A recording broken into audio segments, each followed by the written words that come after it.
How will Bitcoin change the financial industry forever? Bitcoin seemed to be on a roll.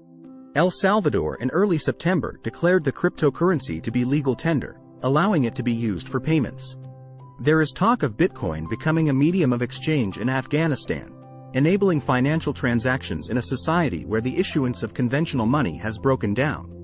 The cryptocurrency is even entering mainstream finance with this week's introduction of a Bitcoin exchange-traded fund on the New York Stock Exchange, allowing U.S. investors to speculate on Bitcoin prices without actually owning it. And of course, early investors in Bitcoin have minted fortunes. Amid all this hype, financial regulators in Washington have started to express increasing concerns about Bitcoin and other cryptocurrencies. Then last month, China brought down the hammer, banning all cryptocurrencies. As Bitcoin continues to elicit both enthusiastic and fearful responses, does the cryptocurrency have a future? The answer is complicated. Bitcoin will hardly topple the dollar or other major central bank-issued currencies, but its technology will change how we conduct payments, banking, and other financial transactions. These changes will bring many benefits, although there are significant downsides as well. Governments will have to play a key role in getting this balance right. Bitcoin's main attraction was that it would enable users to conduct financial transactions using only their digital identities, and to complete those transactions without using fiat currency issued by a national central bank or relying on a trusted intermediary such as a commercial bank or credit card provider. The technology that enables this feat, called blockchain, is truly innovative. All transaction information and Bitcoin digital account balances are recorded on public digital ledgers, visible to anyone with an internet connection, that are maintained on multiple computers worldwide. Remarkably, it is this extreme transparency that makes the blockchain secure and tamper-proof. For all its technological razzle-dazzle, however, Bitcoin suffers from fundamental weaknesses that stand in its way of becoming a viable medium of exchange for financial transactions. Bitcoin transactions are slow and expensive, and its network cannot process large transaction volumes. A bigger problem for an aspiring medium of exchange is unstable value.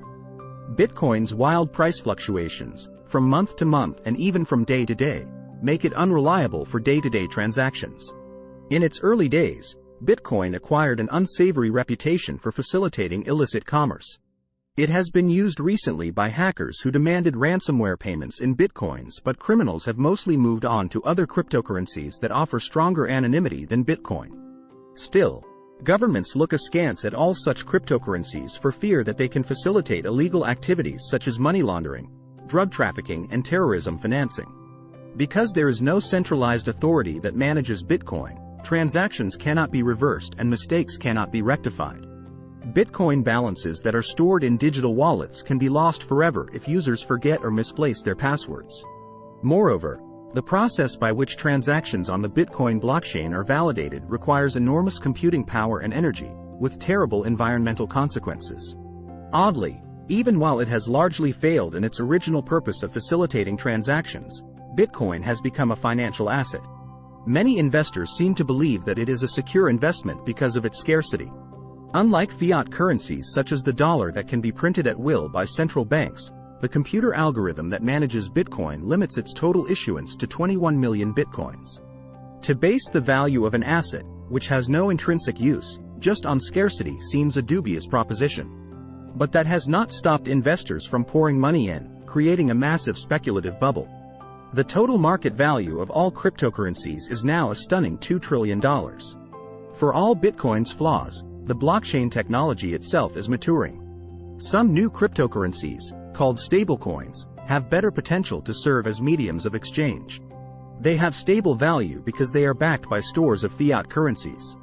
With this modification, the technology has the potential to make low-cost digital payments widely accessible. Many low-income households, including in the U.S., lack access to digital payments because they do not have a credit card or bank account. International payments, which are beset by even more impediments, could also be made cheaper, quicker, and easier to track. These changes will be a boon to consumers, businesses, as well as exporters and importers.